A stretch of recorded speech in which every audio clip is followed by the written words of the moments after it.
Boa noite a todos. Eu cheguei aqui e falei bom dia. É uma alegria estar aqui nessa cidade, onde já vim muitas vezes. Mas há 2 anos foi a última vez que vim, e foi a semana de Emmanuel, só sobre Emmanuel.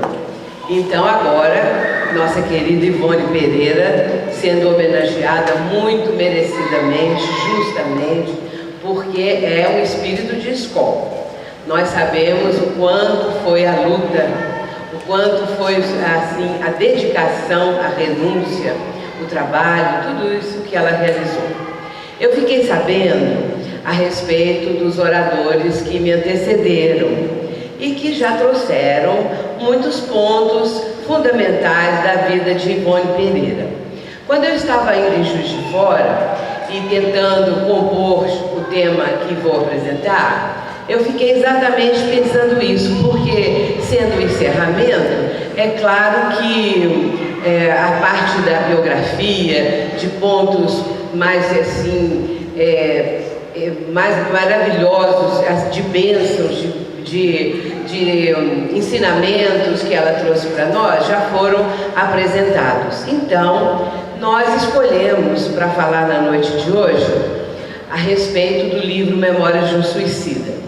Porque as outras obras de Ivone, psicografadas por ela, são notáveis, como nós sabemos, mais conhecidas.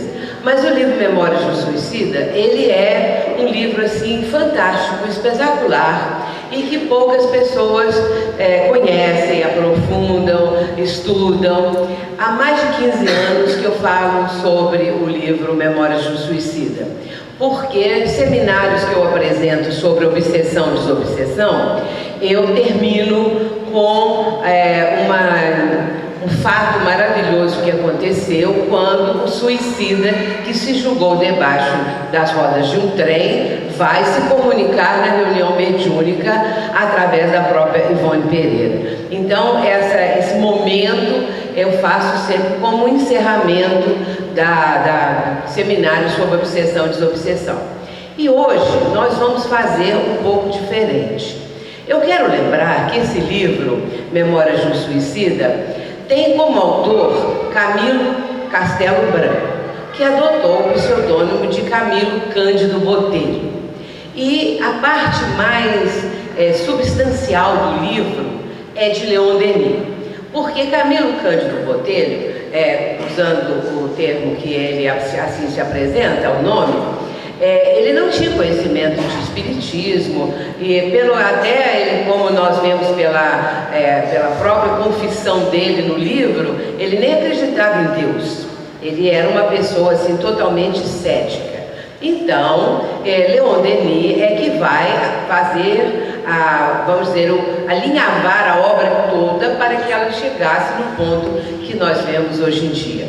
E vemos também com muita nitidez essa parte da contribuição de Leon Denis, porque Leon Denis é um poeta, é um filósofo poeta. Portanto, essa parte belíssima do livro é de Leon Denis, mas a parte que toca propriamente na situação dos suicidas, nas consequências, a lei de ação e reação, aí já é do autor Camilo Cândido Botelho, porque ele vai narrar o seu próprio drama e o drama de um grupo de companheiros.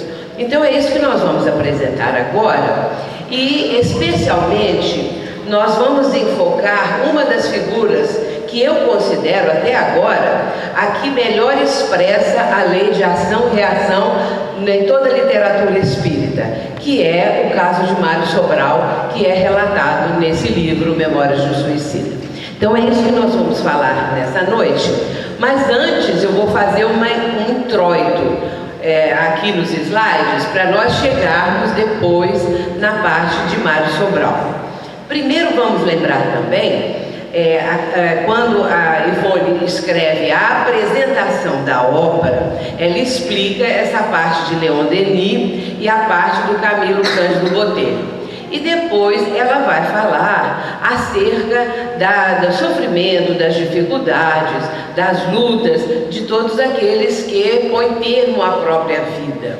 E dizendo também que ela não considera esse livro psicografado. Aliás, muitas das obras dela, ela fala isso, porque ela era levada em desdobramento a assistir às cenas, a visitar aqueles locais onde estavam no Vale dos Suicidas, aquele grupo que vai ser o grupo central da obra. E ela vai também, por outro lado, conhecer o Hospital Maria de Nazaré, para onde iriam esse grupo central da obra, iriam todos eles para serem tratados e a partir daí ficar sob a proteção da Legião dos Servos de Maria. Os suicidas, e toda a obra apresenta e diz isso, ficam sob a proteção de Maria Santíssima, porque ela, com o seu amor, com aquele sentimento maternal no ápice que nós possamos imaginar, é claro que ela envolve essas criaturas num amor, numa situação assim de doação total do seu sentimento de mãe, para que essas criaturas consigam se reabilitar. É claro que, quando falamos em suicídio, nós entendemos que existem várias, vamos dizer, nuances a respeito do sofrimento que o suicida vai encontrar e vai vivenciar após ter tentado se matar, não é? Porque, como diz o filósofo espiritualista Humberto Roder, até hoje ninguém morreu. Na verdade, até hoje, desde que o mundo foi criado, ninguém morreu. Ou seja, o que morre é o corpo físico. O corpo físico se extingue. Ou então, se a pessoa teve a própria vida, ela está fazendo com que o seu corpo físico venha também a se extinguir, mas numa situação muito dolorosa. E Ivone, então, vai falar a respeito disso, dessas dificuldades, porque existem agravantes nos casos de suicídio e existem as atenuantes.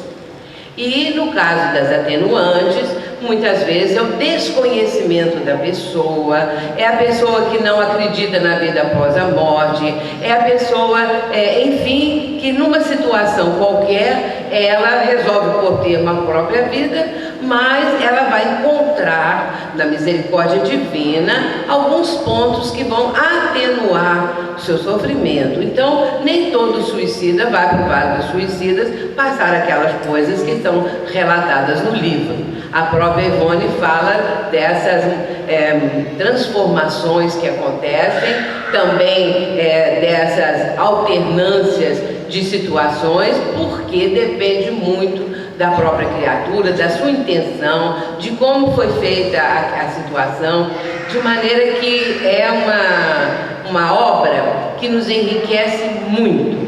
E eu vou dizer uma coisa para vocês. Muitas vezes no atendimento fraterno na Casa Espírita, a nossa Casa Espírita é a Sociedade Espírita Joana de Ângelo. Mas antes eu participava do Centro Espírita Ivon Costa, em Juiz de Fora. Lá eu fiquei 36 anos. Quando eu saí do Ivon Costa, eu saí no intuito de aumentar mais, ampliar mais o meu trabalho. E a nossa casa é filha da Casa de Ivon Costa, que deu origem a três casas, além da nossa. Então são 4 casas ao todo que são originadas do Centro Espírita Ivon Costa, porque o centro cresceu muito e já não havia mais nem como expandir a própria parte física, para que não houvesse também necessidade de levantar um prédio, né? E com isso, grupos se formaram para fundar outras casas, mas sempre ligadas à nossa casa-mãe, que é o Centro Espírita Ivon Costa. E então, nesse atendimento fraterno, já na Sociedade Espírita Joana de Ângelo, nesse atendimento, muitas vezes vêm pessoas que tentam suicídio. E veio, uma certa época, uma senhora que havia tentado 5 vezes. E então, na 5ª vez, ela teve um problema nas cordas vocais, porque aí ela tomou um veneno muito forte e afetou tudo por dentro, as cordas vocais, o estômago. Então ela estava falando com muita dificuldade e ela ficou mais de ano em tratamento. Ela já havia tentado de outras maneiras E nessa quinta vez, ela fez assim, desse jeito. Agora, eu imagino que ela recebeu da bondade divina a oportunidade de ficar na Terra. Porque tentou e não foi bem sucedida, felizmente. Por isso, na quinta vez, ela estava lá conversando comigo. E ela me disse que era de 5 em 5 anos que ela fazia isso. Já era uma senhora de certa idade. Então, de 5 em 5 anos, ela tentava suicídio. E aí notamos também a presença de espírito obsessor, induzindo a que ela fizesse isso, essa coisa toda. Mas ela frequentava o centro espírita. E eu disse para ela, mas lá nessa casa espírita, a senhora não deu seu nome para a desobsessão, não fez tratamento espiritual. Aí ela disse que fazia tudo isso, mas não adiantava. Eu então disse para ela assim, que eu ouvindo o caso dela, eu fiquei pensando, uma criatura que já tentou 5 vezes, que frequenta o centro espírita há mais de 10 anos, quer dizer, nesses 10 anos que ela frequentou lá, ela tentou 2 vezes, porque era de 5 anos. Muito bem, então eu falei com ela assim, a senhora já leu o livro Memórias de um Suicida? Não. Eu falei para a senhora, vai ler. Vamos fazer o seguinte, a senhora vai ler esse livro, toda semana a senhora vem aqui e nós vamos comentar o trecho que a senhora já leu. E assim fizemos durante quase 6 meses. Durante esse período, 2 vezes ela faltou. Mas ela ia, só que ela lia pouco, né? Às vezes não chegava a ler o capítulo. Lia uma parte, a gente comentava. E durante 6 meses foi assim. Por fim, eu disse para ela assim, senhora, agora o que a senhora acha disso tudo aí que aconteceu? Ela falou assim, se eu tivesse lido esse livro antes, eu nunca tinha tentado suicídio. Hoje ela continua frequentando a mesma casa espírita, porque eu disse para ela, onde ela residia era próximo a essa casa espírita. Eu disse, continua lá, porque eu acho assim, a gente não tem que ficar tirando a pessoa das outras casas espíritas para aumentar um pouco da nossa. Se ela está lá e é perto da casa dela, então fica lá, tá bem? Ah, então tá, uma casa boa, bem orientada? Então fica lá. Então ela, depois de uns 6, 7 meses, ela voltou para a casa espírita e de vez em quando eu encontro com ela, de vez em quando eu a vejo, tenho notícia dela, essa coisa toda. E agora já se passaram, olha, talvez mais de 15 anos. Então ela nunca mais tentou. E ela me disse depois, mais adiante, um dia que eu encontrei com ela disse assim, eu não paro de ler aquele livro, porque eu continuo lendo, especialmente trechos que tocaram muito o seu sentimento. Ela voltava para ler, tomava nota. Foi para ela um tratamento espiritual fantástico. Por isso, meus irmãos, esse é um livro que traz benefícios incalculáveis. Existem aquelas pessoas que dizem assim, mas é muito pesado. Sim, é pesado. Mas e os filmes que passam na televisão não são pesados, não? São pesadíssimos. E além de tudo, não tem uma mensagem espiritualizada, não tem uma mensagem positiva. São filmes que muitas vezes degradam o ser humano. A mulher é muito degradada nesses filmes, porque a mulher hoje se presta para qualquer papel, não é? Os piores possíveis. Então, achando que isso é uma beleza e que tem que ser mais que o homem, e fica nesse assunto, nesse caso. Portanto, o livro é pesado, mas pesadas são as novelas, pesados são os filmes, as músicas, essa coisa toda. Então ninguém vai achar mais o livro pesado. Antes nós vamos começar falando um pouquinho dessa passagem evangélica, quando Lucas anota da seguinte maneira, em 17, 20 e 21. Foi o momento em que os fariseus interrogaram Jesus. Interrogado pelos fariseus sobre quando vem o reino de Deus, em resposta disse-lhes, o reino de Deus não vem de modo visível, nem dirão, veja aqui ou veja ali, pois o reino de Deus está dentro de nós. Isso é para nossa reflexão, porque mais adiante nós vamos entrar de novo nesse aspecto aqui, nesse tema. Primeiro eu vou apresentar alguma coisa da doutrina espírita, sim? E agora o código divino. O código divino é uma expressão de Allan Kardec em O Evangelho segundo o Espiritismo, na introdução. Ele diz assim, diante desse código divino, a própria incredulidade se curva. é terreno onde todos os cultos podem reunir-se, estandarte sobre o qual todos podem colocar-se, quaisquer que sejam suas crenças, porquanto jamais ele constituiu matéria das disputas religiosas, que sempre por toda parte se originaram das questões dogmáticas. É muito interessante nós mencionarmos isso, porque toda a estrutura da obra de Ivone se apoia no Evangelho. Todas as obras, todos os livros, sem exceção de algum. Por isso, aqui nós já estamos vendo essa base, que é esse código divino, que poucas vezes é citado. Esse trecho de Kardec, é muito raro você ouvir ele sendo citado, mas é importantíssimo. E ele ainda continua da seguinte maneira: que este código divino constitui uma regra de proceder, de procedimento, que abrange todas as circunstâncias da vida privada e pública, princípio básico de todas as relações sociais que se fundam na mais rigorosa justiça, roteiro infalível para a felicidade vindoura, o levantamento de uma ponta do véu que nos oculta a vida futura. Vamos ver aqui os pontos que Kardec está destacando, que ele é um código, não é, que constitui uma verdadeira regra de procedimento. E se nós formos analisar esses aspectos todos, nós vamos ver que precisamos estar incluídos nisso aí, porque ele abrange todas as circunstâncias da vida pessoal de cada um de nós, da vida privada e da vida pública.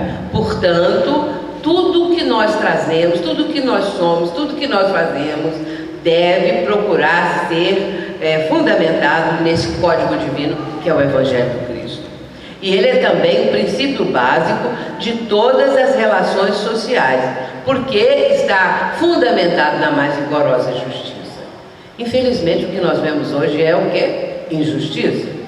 Porque a injustiça, ela está graçando por toda parte, não é? E o código divino, ele está baseado, fundamentado nessa justiça infinita do Pai do Céu. É um roteiro infalível para a felicidade vindoura. Roteiro infalível, porque se nós seguirmos esse código divino, nós estaremos numa transformação moral, preparando os dias melhores do nosso futuro. E ele apresenta também o levantamento da ponta de um véu que nos oculta a vida futura. Hoje em dia nós podemos dizer que já não levantou mais uma pontinha, não, já levantou muito, porque a doutrina espírita tem levantado muito esse véu que oculta a vida futura, através das obras todas que foram chegando após o lançamento de O Evangelho segundo o Espiritismo em 1864. E no fim das contas, Kardec diz que ele é um código de moral universal sem distinção de culto. Muito bem, então agora nós já temos essa noção a respeito desse código divino. Também a fé inabalável. Todos esses slides estão tratando dessa introdução para chegarmos em Ivone Pereira. Uma fé inabalável. Existem pessoas que a fé é inata nessas criaturas. Para elas é muito fácil ter fé, ter segurança, ter confiança, ter certeza. Elas têm facilidade de aceitar as verdades espirituais. Às vezes a pessoa, quando toma conhecimento de O Livro dos Espíritos, vai dizer: mas eu já conheço isso aqui? Quantas pessoas falam isso, não é? Para crer não basta ver, é preciso, sobretudo, compreender. E às vezes no meio espírita, as pessoas, no próprio meio espírita, né, as pessoas gostam muito de fenômenos, de assistir, de estar presente, mas acima de tudo é preciso compreender. Porque Kardec muitas vezes falou que a pessoa assistia uma reunião de materialização em que o espírito se apresentava totalmente materializado e saía dali desconfiado. Saía dali sem ter uma fé que se tornasse sólida, uma certeza. E aquela frase muito conhecida de Kardec: fé inabalável só é a que pode encarar de frente a razão em todas as épocas da humanidade. Se nós formos olhar a vida da Ivone, nós vamos encontrar essa fé inabalável. Porque uma criatura com o tipo de sofrimento e também a regressão de memória, porque a Ivone conhecia os suicídios que ela cometeu ao longo dos tempos. Portanto, ela tinha essa lembrança, o que não é nada fácil de uma pessoa suportar, sabendo o que fez em relação a si própria no passado. E ela, com todas as dificuldades da sua vida, porque a vida terrena de Ivone Pereira foi uma vida sofrida, e também até mesmo pela parte mediúnica que ela vivenciou. Porque com a idade ali de 2, 3, 4 anos, ela foi considerada morta pela própria família. Mas o que estava acontecendo? O espírito tinha se afastado tanto que o corpinho de Ivone Pereira, ainda tão frágil, se apresentava como se estivesse totalmente sem vida. E já estava para ser levado até para o cemitério, já no caixãozinho, quando a mãe dela, chorando muito, já devem ter contado isso aqui, não é? Nesses dias, ela invoca a Maria Santíssima, ela ora e a criança movimenta, respira, chora, e aí Ivone volta à vida. Mas na verdade o seu espírito tinha se afastado muito do corpo e deu aquela semelhança como se fosse uma vida já extinta, né? A vida física. Muito bem, então a fé dessa criatura, ela sempre foi essa que encarou a razão, não é? Em todos os momentos do seu sofrimento, da sua vida, da sua situação. E aí nós começamos a ver que a frase do Mestre, a cada um segundo as suas obras, disse Jesus, nós começamos a ver, a sentir, a entender a grandeza dessa frase. Não precisa nem acrescentar mais nada, cada um segundo as suas obras. As obras que realizamos, vamos ter a resposta delas. Nós vamos ter a consequente reação. Se foram boas obras, boas reações. Mas na maioria das vezes não foram obras equilibradas, obras promissoras, não foram obras que pudessem dar algum tipo de benefício. E aí nós tínhamos que colher o resultado disso.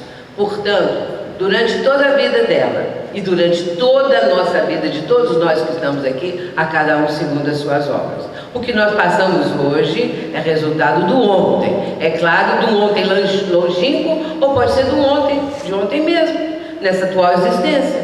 Depende muito da própria pessoa, das suas atitudes, do que ela está fazendo e tudo mais. Cada ser está jungido por impositivo de atração magnética ao círculo de evolução que lhe é próprio. Nossos atos tecem asas de libertação ou algemas de cativeiro para a nossa vitória ou a nossa perda. Porque isso é do livro de André Luiz, Ação e Reação. A lei divina, alicerçada na justiça indefectível, funciona em igualdade para todos. Portanto, cada um de nós está atraído sempre para aquilo que nós realizamos. Nós estamos sempre jungidos, sempre juntos. Aí, esses dias eu estava lendo um livro do Camilo, o mentor de Raul Teixeira. O livro dele, ele tem um livro, aliás, os livros psicografados por Raul Teixeira são espetaculares. É preciso ser mais difundida a obra dele. Mas o livro dele, Justiça e Amor. Há uma frase assim: a culpa sempre acompanha o culpado. Pronto, não tem jeito. A culpa acompanha o culpado sempre. E acompanha cada um de nós. Pode ser uma culpa pequenininha, pode ser uma culpa que nós já resgatamos quase tudo e está faltando pouquinho, ou pode ser uma culpa muito grande ainda. Então, cada um é que vai se analisar e vai saber a sua situação, o que está vivendo, como se sente, porque, mesmo que a pessoa não faça uma regressão de memória, através de tudo que a doutrina espírita nos ensina, nós podemos começar a ter uma noção daquilo que fomos ontem, das nossas preferências, das nossas tendências e tudo mais. Então, a lei divina, alicerçada na justiça indefectível, funciona em igualdade para todos. E é uma pena que nossos irmãos de outros ramos do cristianismo não entendam isso dessa forma. E pessoas acham que Deus não está nem aí para eles, para as criaturas. Não é porque as pessoas têm um grande número de pessoas que estão de agora, retratam ontem que passou. Nunca vi uma frase assim tão bem fundamentada e que expressa tanta coisa. Expressa a reencarnação, expressa o passado, expressa o porquê da expiação, da aprovação, da situação do espírito, todo o berço de agora. Retrato ontem que passou. E não adianta a pessoa imaginar por que eu nasci ali, que tinha que nascer. Tinha que nascer ali, o berço era aquele. Agora, depois a pessoa como adulto pode ir para o exterior, pode ficar rica, pode ficar muito culta, enfim, depende do esforço da pessoa, para onde essa pessoa, né, vai bebendo, ou então usando determinadas drogas, e aí ela acaba desencarnando. Então é um suicida indireto, né? Isso está no livro Pensamento e Vida, que é um livro fantástico de Emmanuel. É um livro pequeno, mas é um livro grandioso, o Pensamento e Vida. E agora nós vamos falar sobre Mário Sobral, o resgate. Então vamos lembrar quem foi Mário Sobral. Eu digo assim, que eu já contei muitas vezes a história do Mário Sobral, que eu acho que eu já tenho até parentesco com ele. Porque são dois casos que eu tenho parentesco. Um deles é o Jacques Latour, do livro O Céu e o Inferno, que é um criminoso arrependido.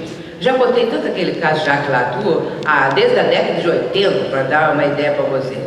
E o Mário Sobral menos um pouco, né? Mas aí eu falo assim, acho que eu fiquei até ligado a esses espíritos, porque tanto falar, não é? Eu creio que emito muito boas vibrações para eles e todo mundo também emite, não é?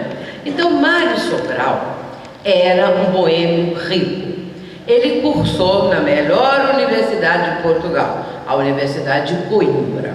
Era muito inteligente, era um homem muito sedutor, muito bonito. E Mário Sobral, como diz o próprio livro, que ele poderia ser um professor, alguém ligado à cultura, se não usasse tanto a bebida, se não fosse tão boêmio, se não ficasse pelas madrugadas todas. Então ele se formou em Coimbra, mas ele não se dedicou ali a um trabalho aonde aquela cultura, aquela condição intelectual sobressaísse. Pelo contrário, a vida dele era uma boemia constante, tinha dinheiro e ficava nas noitadas, essa coisa toda.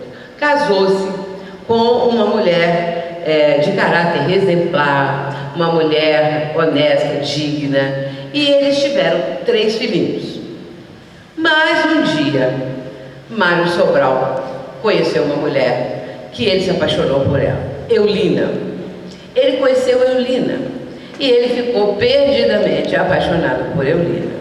Por causa dessa mulher, ele largou a família, largou os filhos, largou tudo e foi viver com essa mulher. Só que Eulina era uma aproveitadora.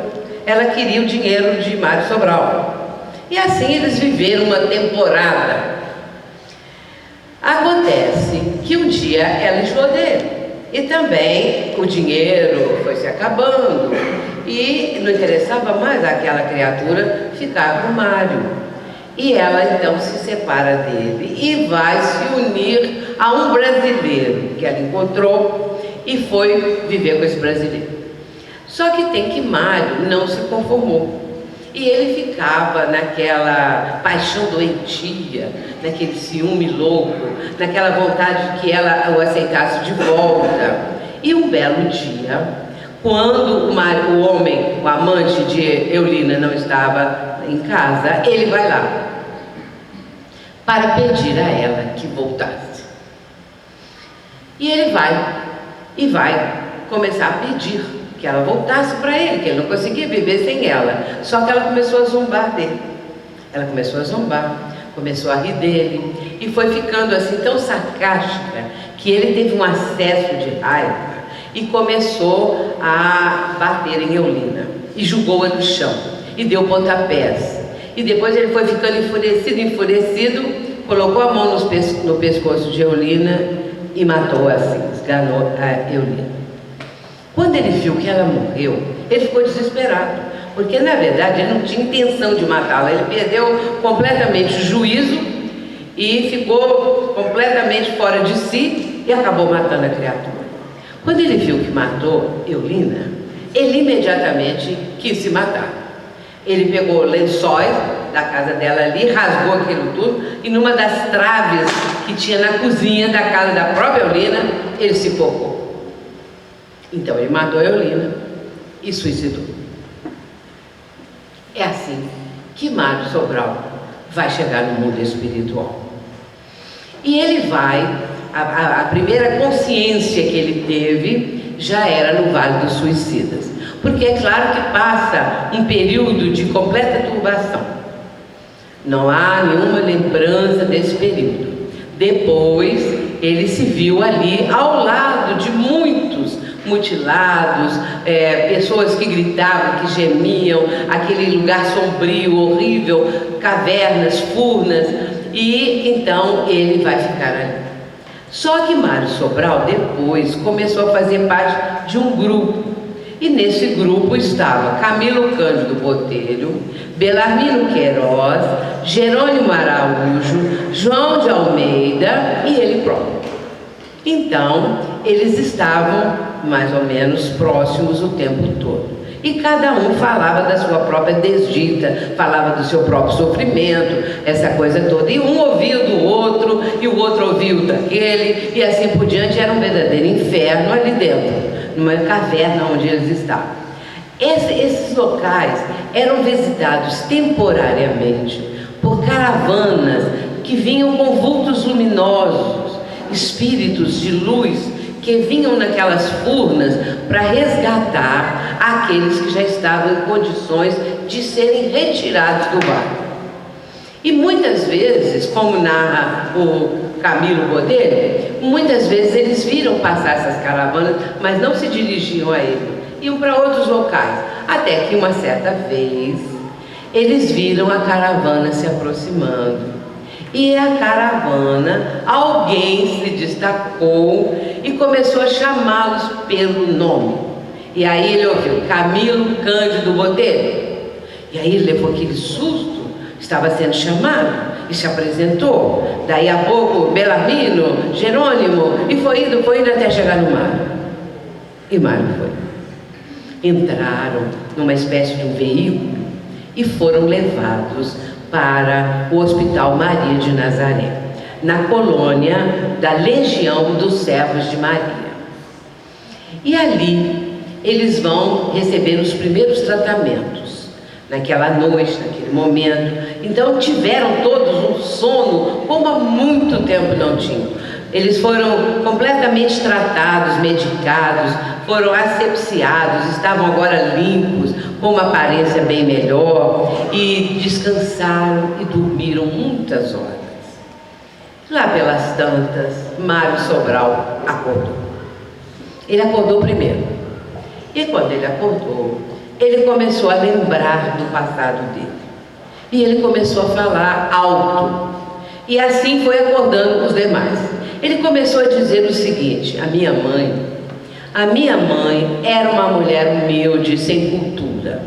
Mas a minha mãe, ela é uma pessoa com maior conhecimento da vida do que qualquer professor que eu tive, qualquer dos meus mestres na faculdade de Coimbra, na Universidade de Coimbra. Minha mãe era mais sábia do que qualquer um deles, porque à noite ela reunia os filhos para falar de Deus, para falar que nós somos imortais. Mas eu não acreditava na minha mãe. Eu achava que a minha mãe, não tendo cultura, sendo uma pessoa simples, ela não sabia de nada, não sabia das coisas, então eu não acreditava no que minha mãe falava. Mas hoje eu vejo que a minha mãe é mais sábia do que qualquer um dos mestres lá da Universidade de Coimbra. E os companheiros começaram a ouvir o que ele estava falando. E aí ele começa então a dizer, na sequência, ele começa a dizer: e eu agora acredito na minha mãe, porque eu quis me matar e não me matei, eu estou vivo, mas eu carrego comigo o fardo imenso, a culpa de ter matado Eulina. E aí, ele começa a falar de Eulina.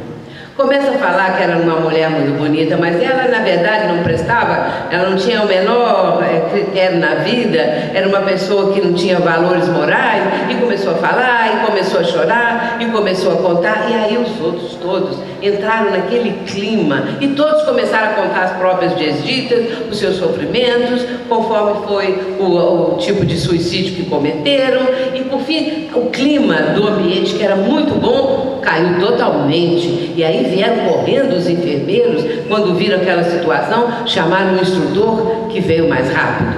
E aí ele vai, então, dizer severamente que eles não poderiam se queixar, e nem poderiam mais lembrar do passado. Aí ficaram assim como meninos que desobedeceram, que fizeram alguma coisa errada, mas se acalmaram. A partir daí, eles começaram a receber o tratamento no seu corpo fluídico, porque o suicídio, no caso aí, havia afetado muito o perispírito de cada um deles, conforme o tipo de situação que vivenciaram. Camilo Cândido Botelho deu um tiro na cabeça. Então, cada um tinha aquela sequela e foram sendo tratados. Porém, o mais sofrido deles era Mário Sobral, porque Mário falava assim, ele começou em dado momento a falar assim: eu não mereço ter mãos, porque minhas mãos mataram Eulina. Eu não mereço ter mãos, eu não mereço ter mãos. E aí ele ficou com a ideia fixa e falava o tempo todo isso: eu não mereço ter mãos. Muito bem, e nesse meio tempo, eles, no tratamento que eles estavam fazendo, junto com eles estava também Jerônimo de Araújo. Jerônimo de Araújo era um homem que tinha 4 filhos quando na terra, 3 moças e um rapaz. E ele, por dívida de jogo, se matou, porque perdeu tudo e ficou tão desesperado que se matou. Então Jerônimo queria voltar à terra para ver as suas filhas, para ver os seus filhos. E pedia, ele começou a atormentar os enfermeiros, os médicos, todo mundo, e não se acalmava, e ficava agitado. Essa parte do Jerônimo também é interessante, porque também mostra a lei de ação e reação. É o que nós estamos buscando nesse momento, a lei de ação e reação. Nós vamos mostrar em Mário, mas vamos mostrar também uma pequena parte de Jerônimo. Jerônimo pedia incessantemente e inquietamente que queria vir à terra para poder ver a família. E os mestres do grupo que os estavam orientando diziam que não seria conveniente, que ele não iria suportar, que seria melhor que ele ficasse, mas ele não aceitava. Até que um dia, ele tão desobediente e ele tão assim inquieto, que deram permissão, sabendo o que o esperava. E aí ele ficou todo feliz e foi com alguns espíritos que o levaram para o local onde era a sua casa. Chegou lá, a casa abandonada, não tinha mais ninguém, a casa quase em ruína. Ele ficou horrorizado. Cadê a mulher dele? Chamava Zumira. Cadê Zumira? Cadê as filhas? A filha caçula era a preferida dele, a Margarida, que ele chamava de Margaridinha, e tinha um filho e tinha mais 2 outras filhas. Cadê minhas filhas? E ficou procurando, até que ele soube que o filho dele estava preso. Só um rapaz, 3 moças. O filho dele estava preso porque cometeu uma série de crimes. E aí ele ficou já assim apavorado de saber, quis ver o filho na prisão. E quando ele chegou lá, na hora exata, talvez pela presença dele, o filho começou assim: meu pai, por que você fez isso? Por que você saiu da nossa vida? Por que você fez uma coisa dessa? Olha o meu estado, olha minhas irmãs, olha minha mãe. Começou a falar, e ele foi sentindo aquela como se fosse uma punhalada no coração, de ver o filho reclamando porque ele tinha se matado e deixou a família no desespero, na pior situação. E aí o filho mesmo fala assim mentalmente, né? E a Margaridinha, que está agora lá no cais vendendo peixe. e agora é uma mulher da vida, e começou a falar essas coisas. Ele ficou horrorizado, quis ir lá no lugar, no cais, chegou lá, daí a pouco ele vê a filha estava assim, acabada, vai vendendo peixe, ela toda descabelada, suja, uma coisa horrorosa. E aí vinha a mãe dela que, tomando o dinheiro que ela, dos peixes que ela vendeu, batendo nela, olha, uma coisa horrorosa. E as outras duas filhas que eram casadas, os maridos eram assim também, agressivos, e uma coisa horrorosa a vida dela. Quando ele viu a Margarida nessa situação e a mãe batendo nela, ele aí enlouqueceu. Ele ficou tão enlouquecido porque a Margarida, também pela presença dele, né, a vibração, começou a pensar: meu pai, eu te amava tanto, por que o senhor fez isso? Por que o senhor nos abandonou? Olha a nossa situação, olha aí. Ele não suportou e ficou completamente transtornado. E aí nem pôde mais voltar para o grupo do qual ele fazia parte. Foi hospitalizado em outro lugar, não tiveram mais notícia dele. E Mário Sobral ficou sabendo disso, o grupo ficou sabendo. E Mário Sobral aí ficou sabendo que ele poderia reencarnar. Ele não sabia disso. Que ele poderia reencarnar. E que se ele reencarnasse, ele teria o esquecimento do passado. E ele queria esquecer que matou Eulina. Ele não falava do suicídio, ele falava do assassinato que ele cometeu, porque aquilo para ele foi assim uma coisa terrível, ele ter matado a própria mulher que ele amava. E ele começa a pedir para reencarnar.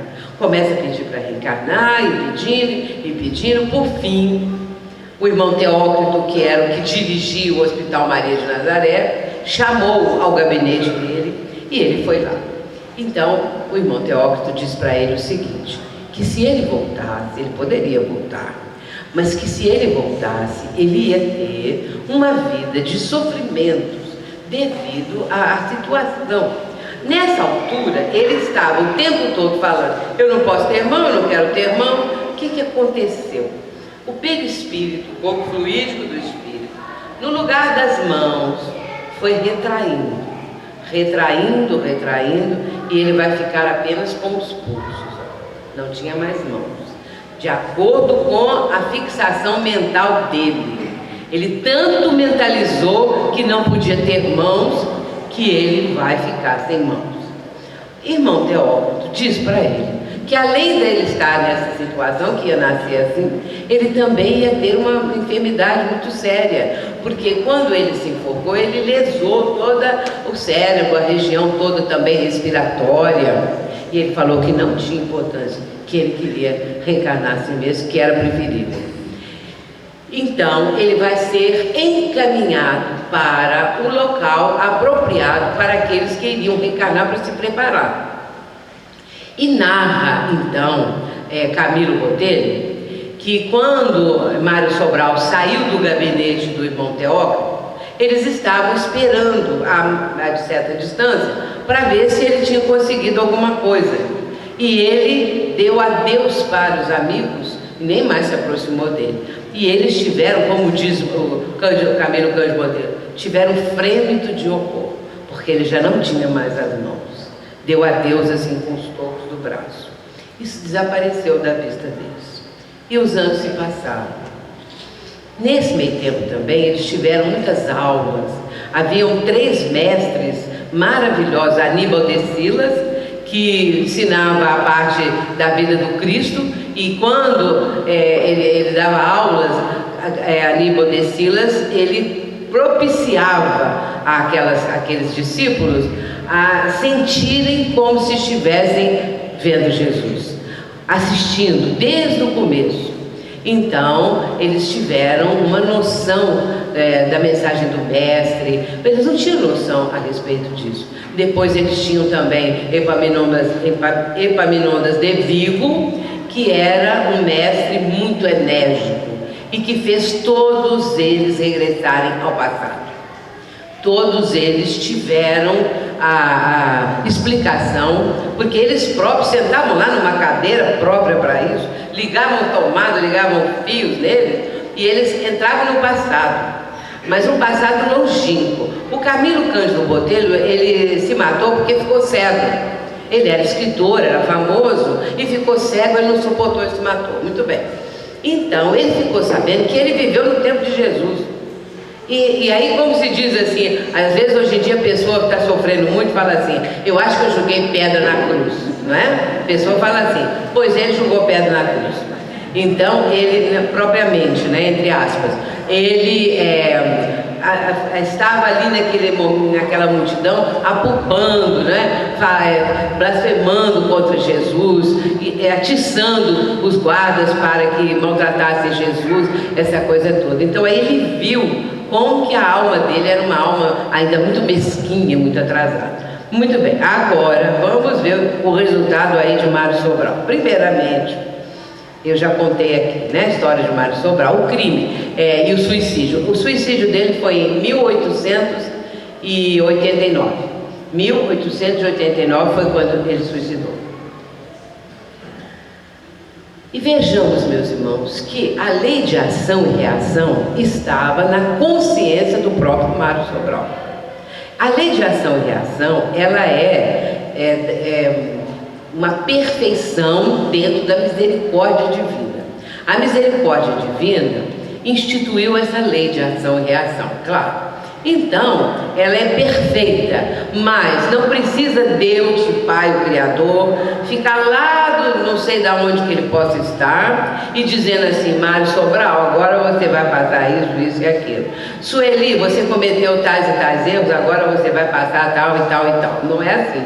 É a lei. A pessoa, ela infringe a lei e recebe a sanção correspondente.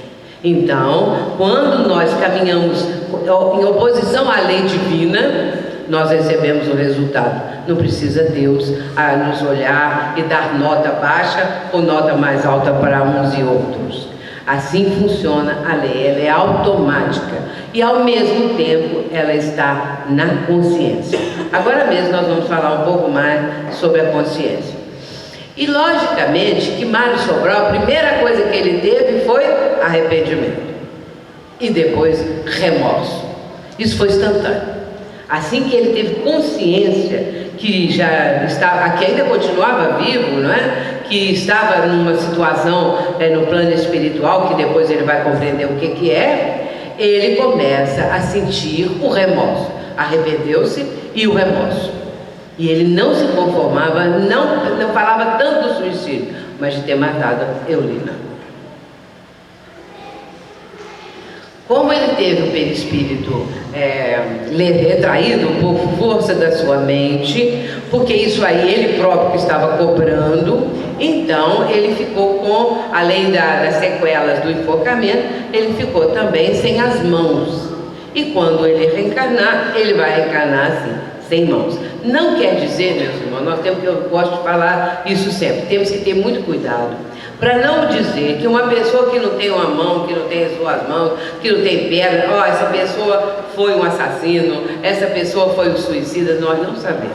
Eu creio que é importantíssimo nós termos essa noção, que é uma noção assim de justiça para com as pessoas, porque tem aqueles que pedem para vir numa expiação, muitas vezes dolorosa, para dar um salto de qualidade, um salto maior na sua evolução. Tem aqueles outros que vêm para dar uma lição aos pais, para chamar a família, para dar um alerta à família, que vai ficar toda ela voltada para aquele filho ou a filha, com aquelas sequelas, com aqueles problemas, com aquelas limitações.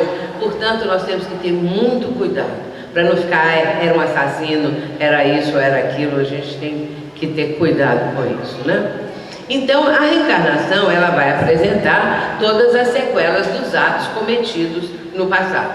E no caso dos suicidas, é algo assim muito doloroso. Às vezes o suicida, quando tenta na sua primeira reencarnação após o suicídio, muitas vezes a mãe não aguenta. A criança sofre um aborto no feto, né, no caso, logo no primeiro ou segundo mês, porque a carga vibratória é muito pesada. Então, aí ao aborto espontâneo de 2 meses, por exemplo, de fecundação, quando o feto começa a se desenvolver, e depois o espírito volta de novo para tentar outra vez e aí consegue. Então não quer dizer que todo aborto espontâneo que alguma mulher esteja sofrendo é isso, de jeito nenhum. Não podemos generalizar, porque cada caso é um caso. Continuando, vejamos agora o julgamento da consciência. Porque aconteceu que já haviam passado 50 anos e Camilo Cândido Botelho, daquela turma toda, foi o único que ficou, todos haviam reencarnado. E ele não, ele tinha medo porque ele sabia que ia sofrer a cegueira de novo, então ele tinha medo de não suportar. Acontece que ele, 50 anos depois, ele quis saber como estava Mário Sobral. E aí, Ramiro de Guzmão, que era um dos que orientavam, o levou ao local aonde estava Mário Sobral. E quando ele chegou lá, ele viu um quadro assim, terrivelmente doloroso. Uma favela muito pobre, um casebre muito pobre. Lá dentro, um menino, um homem, já beirando seus 40 anos, que era o Mário, não é? Totalmente disforme, sem mãos, com tremores o tempo todo, decorrente da sufocação do cérebro, não é? Então não há oxigenação no cérebro pelo enfocamento. O que aconteceu? Ele tinha tremores o tempo todo, ao mesmo tempo dificuldades respiratórias, uma espécie de uma asma muito forte, e aquele menino estava lá quase que em andrajos e ali naquele casebre. Aconteceu que a mãe dele, quando viu um filho sem mãos, jogou fora, não quis saber dele. Uma vizinha, que era uma lavadeira, penalizada com a criança, levou-a para cuidar, para adotar, e ficou com a criança.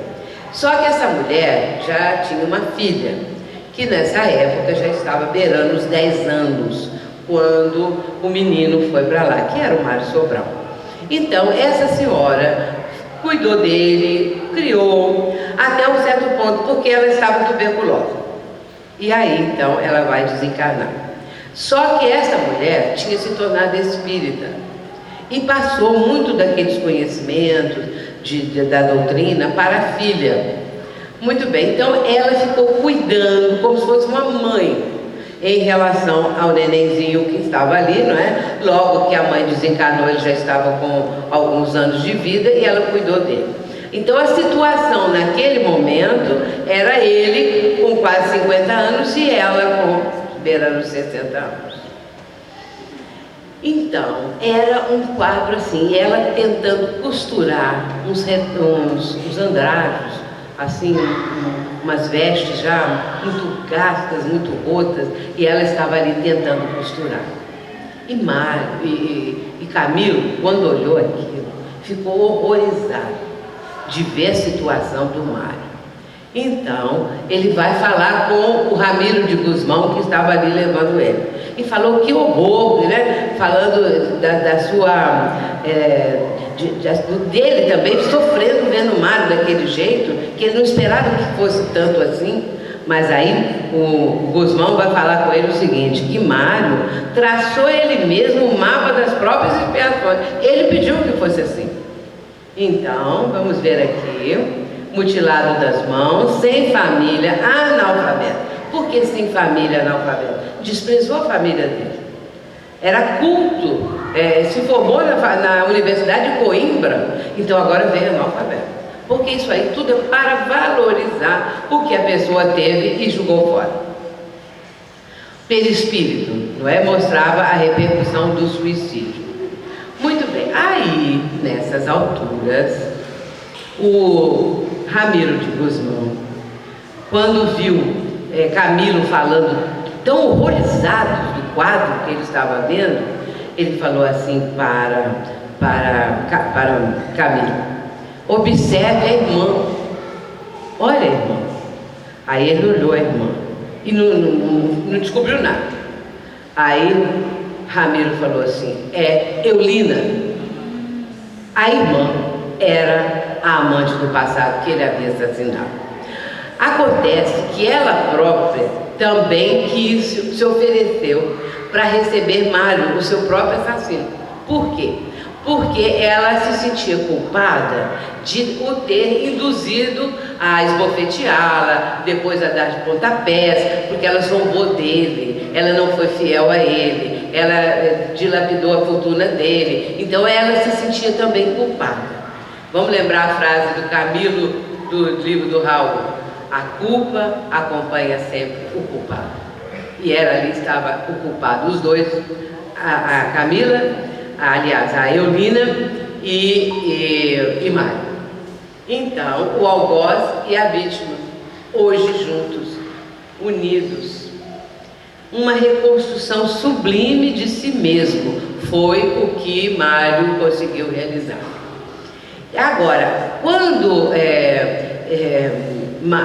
Camilo estava naquela impressão tão terrível do quadro que ele estava vendo, o Ramiro disse para ele que Mário jamais deixou a proteção, de receber a proteção do sanatório do Hospital Maria de Nazaré e da colônia da Legião dos Servos de Maria. Ele era um tutelado de Maria. Portanto, ele recebia toda a bênção, toda a proteção, todo o amparo. E em outros momentos, quando ele estava num sono mais tranquilo, ele era levado espiritualmente, em desdobramento, lá para o Hospital Maria de Nazaré, para receber ali algum conforto, alguma ajuda. Portanto, a misericórdia divina está sempre presente. Nós vemos aqui nesse caso, não é? Antes de chegar ali, vejamos o seguinte: nós vemos aqui o julgamento da consciência. A consciência, ela é o nosso juiz. Nós muitas vezes não damos valor a essa voz interior que nos fala nos momentos mais cruciais da nossa vida. Especialmente quando nós estamos para cometer uma ação danosa, um erro qualquer. Se nós pararmos um pouquinho, nós vamos ouvir a voz da nossa consciência. Ou ela vai nos lembrar o que nossos pais nos ensinaram, ou ela vai mostrar que aquilo é contra o que a pessoa vai fazer, não é contra as leis divinas. A consciência, ela está sempre a nos alertar. É que nós não fazemos silêncio interior. Essa vida de correria para lá e para cá, para lá e para cá, nem sempre nos dá a condição de parar e ouvir, e procurar sentir nos momentos difíceis, nas encruzilhadas da vida. Aqui nós vemos Jesus, não é, conforme está no Sermão do Monte: bem-aventurados os aflitos, bem-aventurados os que choram, porque eles verão a Deus, ou porque eles serão consolados. As bem-aventuranças. Então, o Evangelho segundo o Espiritismo, no capítulo 6, para nos melhorarmos, outorgou-nos Deus precisamente o de que necessitamos, e nos basta a voz da consciência e as tendências instintivas. Priva-nos do que seria prejudicial. As boas resoluções que tomou, referindo-se ao homem, são a voz da consciência, advertindo do que é bem e do que é mal, e dando-lhe força para resistir às tentações. Tentação todo mundo tem, ninguém escapa não. Emmanuel fala que tentação é de caráter universal. No livro Fonte Viva vai ter um capítulo que fala sobre tentação. Por que é de caráter universal? Porque, inclusive, Jesus deixou na prece do Pai Nosso: não nos deixeis cair em tentação. Porque nós precisamos, ao orar, pedir a Deus para nos livrar das nossas tentações. O que são as tentações? Nossas tendências inferiores. Todo mundo tem uma tendência para alguma coisa, mas segura, equilibrou, se educou, tem noção de que deve vencer aquilo. E especialmente o Espiritismo e o Evangelho de Jesus nos dão essa firmeza para nós enxergarmos dentro de nós mesmos e resistirmos às tentações. E Joana de Ângeles, ela vai falar o seguinte: quando alguém ascende do vale de amarguras, toda a humanidade eleva-se com ele. Mas também quando tomba no abismo do crime e da crueldade, a sociedade resvala para os fundos poços de volta ao primitivismo. Isso está no livro dela, Liberta-te do Mal. Por que é isso? O Dr. Bezerra de Menezes também fala assim: quando o homem cai, toda a humanidade cai com ele. Quando ele se levanta, toda a humanidade também se levanta. Por quê? Porque vibratoriamente nós somos atingidos. Vibratoriamente, meus irmãos, nós somos atingidos pelos crimes lá daquela facção islâmica, atingidos no sofrimento. Porque hoje em dia, eu, por exemplo, não aguento mais ouvir nem falar o que eles estão fazendo de torturas, de crueldade e tudo mais. Porque me dá um sofrimento tão grande de saber o sofrimento daquelas criaturas que estão sofrendo tudo isso, que é uma coisa horrível. Então, nós somos atingidos vibratoriamente. O homem-bomba que explode lá, envolve um porção de gente e vai por aí afora. Essas coisas todas. E agora aqui no Brasil, esses assaltos, esses crimes hediondos, essas coisas todas. E como a mídia, ela está divulgando isso e muitas vezes repete na mesma semana, muitas vezes o mesmo crime, o mesmo acidente, a mesma tragédia, repete. Então nós vamos ficando encharcados desse tipo de notícia, dessa vibração que fica no ar em relação a cada caso desse, não é? Então, aí, de uma certa forma, todos nós estamos integrados porque somos uma família, a família universal. E hoje nós compreendemos isso e vamos começando a cuidar melhor de tudo aquilo que é nosso, de transformação moral, de mudança vibratória, que é o caso aqui dessa mensagem de Emmanuel, os padrões de Jesus. Emmanuel vai falar que nós pensarmos qual é o padrão vibratório do Cristo, nós não conseguimos sequer avaliar, não é? De tal magnificência que é o padrão vibratório de Jesus. Mas nessa mensagem, que está no livro Palavras de Vida Eterna, Emmanuel, essa aqui é a parte final da mensagem. Então ele está falando metamorfose essencial, quer dizer, transformação, mudança essencial para nós, será sempre aquela que nos alcance o imo da alma. Isto equivale a dizer que, para renovarmos em verdade no modelo do Cristo, é necessário, acima de tudo, vamos ver o que é necessário: sentir nos padrões do Cristo, para pensar, observar, ouvir e agir com acerto na realização da tarefa que o Cristo nos reservou. Então, os padrões vibratórios do Cristo, padrão. E nós vamos começar também a entender que devemos melhorar o nosso padrão vibratório. O mundo de regeneração, que nós sabemos que o nosso planeta é um planeta de provas e expiações na categoria dos mundos, e vai passar para mundo de regeneração. Então, esse mundo de regeneração, o que é? Um mundo de padrão vibratório mais elevado. Por que os espíritos inferiores não vão poder ficar? Porque o padrão vibratório deles é muito baixo. Então, eles vão ser atraídos para um mundo primitivo que tem um padrão equivalente ao deles. Então não é castigo, é uma coisa natural de atração vibratória. Porque vão ficar no nosso planeta aqueles que Jesus disse no Sermão do Monte: bem-aventurados os pacíficos, os mansos, porque eles herdarão a terra. Quem vai herdar a terra? Os pacíficos, os mansos, os bons. E esses outros vão para o mundo primitivo. Portanto, essa mudança é uma mudança de padrão vibratório. Todo aquele que já está melhorando o seu padrão vibratório, numa conduta digna, honesta, no trabalho do bem, fazendo bem de qualquer parte, de qualquer forma, mas fazendo bem, e sendo uma pessoa digna, não se corrompendo com isso tudo que existe por aí em volta, não é? Essa pessoa consegue mudar o seu padrão vibratório. Quando é que o nosso padrão vibratório se eleva? Quando nós oramos. Quando nós ouvimos melodias como a nossa irmã cantou aqui e o nosso irmão Paulo tocou, são melodias que sensibilizam a nossa alma. Nós elevamos o padrão vibratório.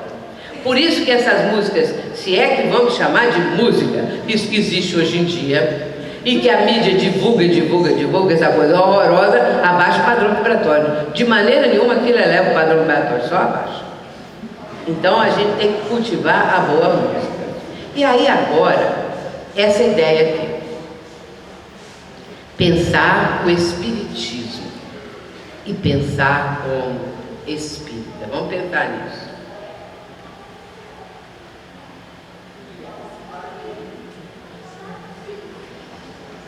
Pensar o espiritismo, estudar o espiritismo, ler o espiritismo. Ler é bom, estudar é muito bom, melhor ainda. E depois pensar o espiritismo. Por quê? Não basta só ler e estudar, tem que pensar. Pensar o que o espiritismo na verdade nos propõe. Se nós queremos realizar a transformação interior, nós temos que pensar o espiritismo no sentido daquilo que ele nos está oferecendo. E depois, pensar como espírita. Aí sim, é na prática. Diante da encruzilhada da vida, o que nós vamos fazer? Aí às vezes as pessoas dizem assim, eu penso assim, o que Jesus faria se estivesse no meu lugar? Olha, o que Jesus faria nós até sabemos, porque pela vida dele, pelo Evangelho, nós sabemos, aquela encruzilhada que eu estou vivendo, se Jesus estivesse ali, eu mais ou menos tenho uma ideia do que ele fazia. Agora eu quero saber o que eu faço. O que eu vou fazer diante daquela situação? Aí eu tenho que pensar como espírita. Olha, eu sou espírita. E como espírita, eu tenho que agir assim, assim, assim. Porque muitas vezes a gente vê pessoas espíritas e fica sabendo, pessoas espíritas que diante de situações extremas da vida não agem como espírita. Agem como é que todo o resto do povo age. Então, aí a gente tem que meditar nisso. Vamos pensar o espiritismo. E pensar como espírita, para que nós possamos agir como espírita na nossa vida, porque senão não adianta. Não adianta, se nós não agirmos e pensando como o espírita que somos, já que dizemos que somos, frequentamos, trabalhamos, somos voluntários do centro espírita, e na hora de viver, como é que eu vou fazer? Tem que pensar. Se eu começo a pensar como espírita, fica mais fácil para eu viver. Agora, se eu nunca penso como espírita e de repente, agora eu tenho que fazer alguma coisa, né? A doutrina fala isso assim, mas eu não estou nem acostumada. Não é? Então, essa meditação, aprofundar tudo isso é muito importante. O caso de Mário Sobral, por exemplo, para mim é o caso mais lindo que eu já vi e mais assim extenso, que aqui está, eu falei muito resumidamente, vocês devem procurar ler o livro, né? De lei de ação e reação, porque o que ele fez, a reação foi logo de imediato, não é? A lei estava ali, a lei está na consciência. E agora nós vamos falar daquele momento em que Jesus fala com os fariseus. O reino de Deus não está aqui nem ali, o reino de Deus está dentro de vós. Jesus falou, isso é uma das coisas mais importantes que Jesus falou. E tem também, em O Livro dos Espíritos, uma das mais importantes perguntas do livro, que é 621. Kardec faz a seguinte pergunta: onde está escrita a lei divina? Mas como é que ele pode pensar uma coisa dessa? Que a lei divina podia estar escrita em algum lugar? Onde está escrita a lei divina? Kardec pergunta. Ele já sabia a resposta. Porque, sabe, Kardec conhecia aquelas respostas todas, porque nós não vamos imaginar que ele era ignorante daquilo tudo. Ele era um missionário, ele veio falar daquelas coisas, ele veio fazer perguntas em cima de textos dos Espíritos. Então ele sabia como fazer aquelas perguntas, o texto estava ali, ele já sabia. Então quando ele pergunta onde está escrita a lei de Deus, ou a lei divina, os Espíritos respondem, na consciência. A lei divina está na consciência. Agora eu, Sueli, pensando o Espiritismo, pensei o seguinte: se Jesus falou, o reino de Deus está dentro de vós. Onde está o reino de Deus? Dentro de nós. Mas aonde? No cérebro, no miolo? Aonde que está o reino de Deus? Em nós? Só pode ser na consciência. Então, meus irmãos, a lei divina está dentro de nós, que é o reino de Deus. Então nós trazemos, para dizer na forma como Jesus falou, nós trazemos o reino de Deus dentro de nós. Ou como os Espíritos responderam a Kardec, nós trazemos a lei divina dentro de nós. E isso não é pouca coisa. É aí que nós temos que pensar como espírita. Porque nós sabemos disso e isso é muito sério. E nós vemos as pessoas, muitas vezes no meio espírita, né, assim muito afobadas com a parte mediúnica e com fenômeno e com cirurgias espirituais e tratamentos espirituais e passe, isso é bom. O espiritismo nos apresenta tudo isso, mas apresenta muito mais, que é exatamente essa parte da nossa mudança, desse entendimento que o reino de Deus está dentro de nós, que é a lei divina íncita em nós. E agora, já terminando, já que estamos cientes agora, não é? De que, antes de apresentar isso, deixa eu voltar aqui um pouquinho. Mário Sobral, por exemplo. O reino de Deus dentro de Mário Sobral falou alto. A lei divina falou alto dentro dele. E todos esses que se arrependem, e todos nós que começamos a querer a mudança, a querer uma modificação na nossa vida, e lá naqueles homens bomba, naquelas criaturas todas, um dia eles vão chegar lá nisso. Um dia nós vamos chegar. Nós não sabemos o que fizemos no passado, o quanto hoje a nossa consciência nos cobra, nós não sabemos. E aí vamos cuidar bastante para pensar dessa forma, com o Evangelho, porque o que está faltando no mundo é o Evangelho de Jesus. O que está faltando é exatamente isso. E aí vem luminares como Ivone Pereira, que as suas obras trazem para nós mensagens maravilhosas, maravilhosas. Então, essas obras, elas não podem ficar esquecidas. Nós temos que reavivar isso. Até as obras do Chico estão ficando para trás, porque o povo hoje gosta tanto das novidades, é tanto livro novo que chega com romance, isso e aquilo, sem desmerecer nada, mas mostrando o seguinte: as pessoas novatas ou aqueles que já estão mais tempo na doutrina, leem essas obras e largam as obras essenciais para trás. Os 5 romances de Emmanuel. Quem já leu? Quem já leu, levanta a mão. Quero ver aqui a estatística. É pouco, viu? Precisa ler mais, precisa ler muito mais. A estatística aqui está pouco. Então, 5 romances de Emmanuel, gente, não existe nada igual. Aí vocês vão ler Primeiro a 2000 anos, que é uma obra assim magistral, maravilhosa, não tem nem palavra. Há 2000 anos é uma coisa espetacular. Eu falo, se Spielberg lesse esse livro, ele ia fazer um filme fantástico. Então, há 2000 anos, 50 anos depois, Paulo Estevão, Renúncia e Ave Cristo. São esses 5. É preciso ler esses romances. E é preciso ler as obras que as pessoas estão deixando de lado, a coleção André Luiz e tudo mais, não é? Então, agora já terminando, os obreiros do Senhor. Aproxima-se o tempo em que se cumprirão as coisas anunciadas para a transformação da humanidade. Ditosos serão os que houverem trabalhado no campo do Senhor, com desinteresse sem outro móvel, senão a caridade. Seus dias de trabalho serão pagos pelo cêntuplo do que tiverem esperado. Isso é uma palavra do Espírito de verdade. Aí eu fico pensando em Mário Sobral. Se ele morreu, se ele suicidou em 1889, se ele não ficou 50 anos no mundo espiritual, bem menos, não é? Se ele já estava com 50 anos, quando Camilo Cândido Botelho foi visitá-lo, ele já deve ter desencarnado, quem sabe ele já voltou. E às vezes já voltou muito bem, porque a doença, a enfermidade, ela está drenando do espírito faltoso as energias deletérias. Então a doença, meus irmãos, é a cura. A doença é a cura do espírito. Então, quando uma pessoa tem um câncer, ou outra doença qualquer, outra enfermidade, outra qualquer coisa, está drenando do seu espírito as energias deletérias, através do campo físico.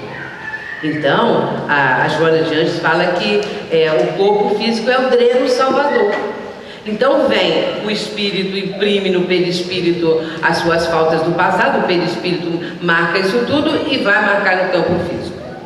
E tem pessoas que curam do câncer, ou de outra moléstia qualquer. O que significa? Que ali ela recuperou, ela já restaurou o seu passado, aquela coisa. E outros desencarnam. De qualquer maneira, foi um momento de curar o espírito.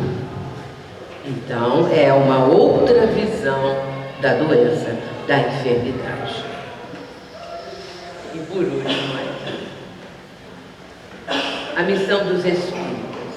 Marchai, pois, avante, falange imponente pela tua fé. Diante de ti, os grandes batalhões dos incrédulos se dissiparão, como a bruma da manhã, os primeiros raios do sol nascente. Arme-se a vossa falange de decisão e coragem. Mãos à obra. O arado está pronto, a terra espera. Arai. É a palavra de Erasto. Erasto, um dos espíritos que ele foi discípulo de Paulo de Tarso. Erasto. E depois veio a ser também um dos autores da codificação. Ele está com muitas citações, com muitos ensinamentos, especialmente em O Livro dos Médiuns, né? Mas tem também no Evangelho segundo o Espiritismo. Então, meus irmãos, para encerrar, nós temos agora um PowerPoint. Eu não sei se está ligado o som aqui, quem colocou aqui, eu não sei se... Vamos ver. Está ligado na caixa de som? Pode botar o microfone.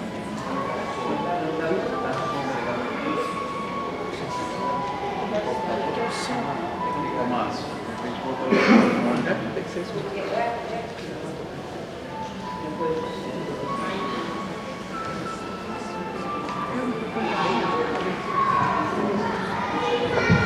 Mas aí eu tenho que falar muito. A música eu também todos vão ouvir.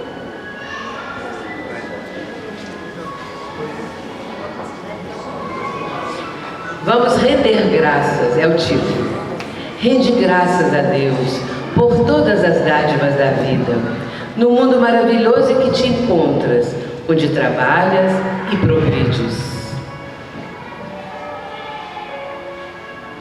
Rende graças a Deus pelas dificuldades que defrontas, desafiando-te para o crescimento espiritual a que estás destinado.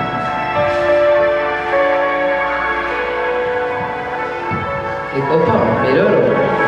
Rende graças a Deus pelas enfermidades que lapidam as tuas arestas morais, ensinando-te paciência e liberdade.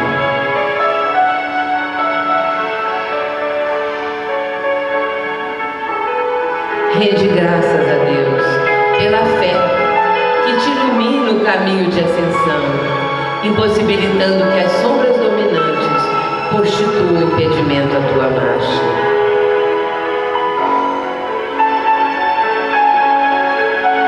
Rende graças a Deus pelos amigos que são estímulo e amparo na senda iluminativa, mas também pelos adversários que se convertem em mestres rigorosos e fiscais severos, auxiliando-te a errar menos. Rende graças a Deus por tudo quanto te acontece, todavia, não te ouvides de agradecer o mal que não te alcançou e os dissabores que te não chegaram.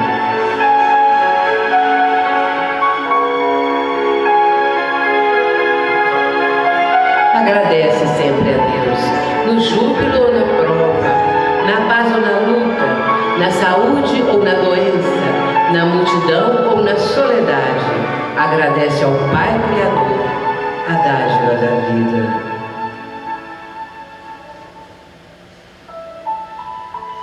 Em qualquer circunstância, todos os dias, faze tu reconhecimento, o teu hino de louvor e de ação no bem, os motivos de tua existência, orando e rendendo graças a Deus, sem cessar e sem cansaço.